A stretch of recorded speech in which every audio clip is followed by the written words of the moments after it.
Today guys, I show you how to live stream on Kick fast and easy. If you find this guide helpful, like and subscribe to the channel and enjoy this video. All you need to do guys, just open your browser and type Kick and open this first site and create fast Kick account. Go in right corner and sign up on Kick. If you don't know how to sign up, just write me in comments, I will make a new video. After you create your account, go in right corner on your profile picture and go here create a dashboard. Open it. And you will see here first stream. You can here customize your stream. You can customize here your chat, your stream title and what games you're playing. After you set this all, just download fast Streamlabs OBS. If you don't know how to get it, just watch my last video. When you have this all Streamlabs and you have successfully created your account, move here, you will see channel. Click on it and go down stream URL and key. Click on it.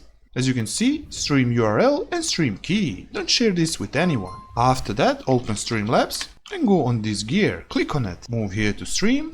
Go here first, stream type. Click on it and go here custom streaming server. Click on it. As you can see, URL, go back on Kick and copy this first URL. Add here in URL and stream key, copy this. And add here stream key. After that, go here done. And you can go now live on Kick. If you don't know how to add source, microphone or display capture in Streamlabs OBS, just watch this video. After you click go live, go back on Kick site, go here on stream and you will see your live is running. And that's it all guys for this video, how to live stream on Kick fast and easy. If you find this guide helpful, like and subscribe to the channel and I see you in the next video.